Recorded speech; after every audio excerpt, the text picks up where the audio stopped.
I was wrong about goal setting. I really thought that it is about achieving some money or position, but it has nothing to do with it. I think goal setting is one of the most misunderstood topic when it comes to personal development or business. So this video is no bullshit guide to goal setting. We'll try to understand this existing hypothesis around goals and we'll try to crush it so we can look at this whole subject from a new perspective and we can truly embody it so it can benefit us to achieve the life that we truly want to achieve. So this is the ideal hypothesis that we get from the society, right? You get good grades in the school, then you get a good degree, and then you are going to get a good job. There is always this event-based happiness that you try to pursue. And there is nothing on the other side of this track. It's all empty. You grow up and you realize you have got good grades, you got a good job, and then after a few years, after that initial excitement dies and this initial dopamine fades,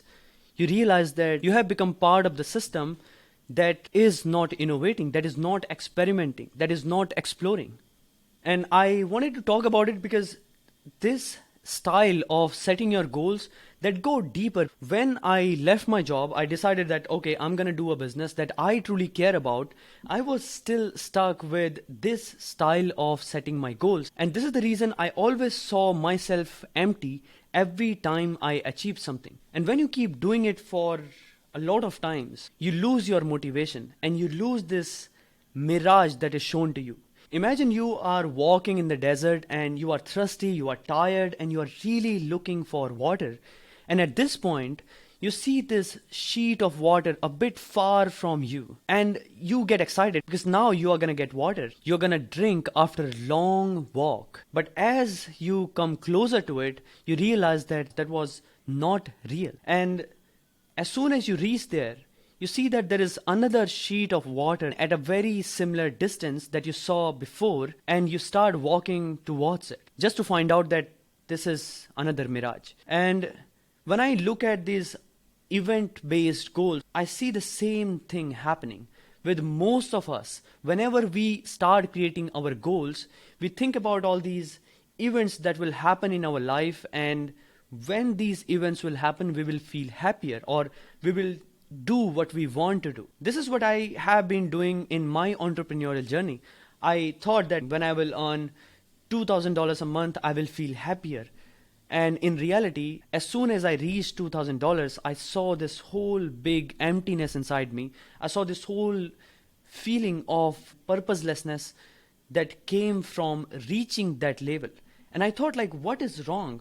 I am reaching my goals, but still I'm not able to feel happy and I'm not able to feel the way that I thought I would be feeling when I will hit that goal. You see, there is nothing on the other side. One of my favorite quotes about this particular subject is, if you have spent yesterday in anticipation of a better tomorrow, you won't be able to enjoy today. So you see, if you have been training your mind to anticipate for new outcomes in your life, then when these events will happen to you, you will realize that your mind is again anticipating for the future events because you never trained your mind to be in the present you have right now. So I did ask this question: how can I enjoy today but still work for a better tomorrow, for myself, for the people I really care about? And I found the answer in this old audiobook by Earl Nightingale. And this audiobook is called The Strangest Secret in the World. Our mind is like a fertile land. It doesn't differentiate between what is good or what is bad, whether you are planting a mango seed or you are planting a cactus. It doesn't really care, and it doesn't even know if there is a difference in right or wrong, good or bad. And just because you plant a seed, it offers you the yield.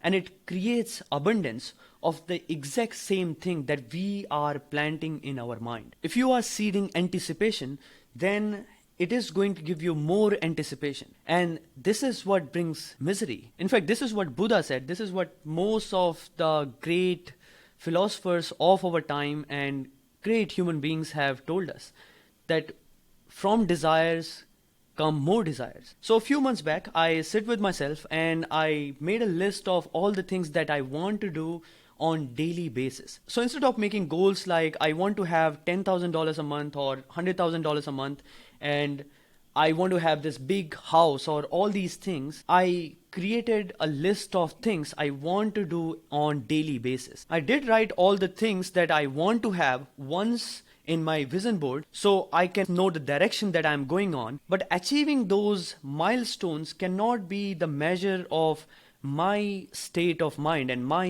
happiness. So this is what I wrote. I'm gonna do 1 hour meditation every day. I'm gonna exercise every day. I'm gonna have 1 massage every week. I'm gonna post 1 video every single week on YouTube. And I'm gonna do 2 email reach out for my business. And in fact, if you will go inside the tribe, you will see that every week we write these 3 things that we want to achieve. We do not write these outcomes that we want to have, but efforts that we are going to put in. So this is what I'm doing right now. It is working for me and it is allowing me to enjoy the present and at the same time work hard for a better future, to progress in a direction where I really want to go.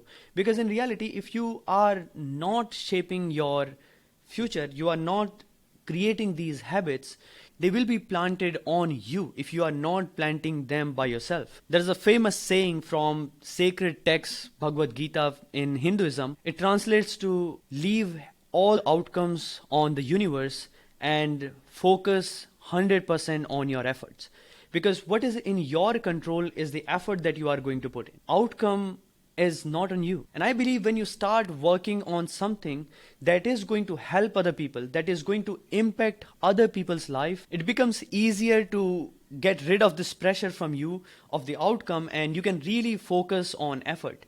And when you start doing it, you also realize that outcomes have become easier to achieve. This does look like a paradox, but I have heard great people saying the same thing, and I have seen this happening with me. So I'm at this point where I have started believing that this is how I want to live and this is how I want to create my goals.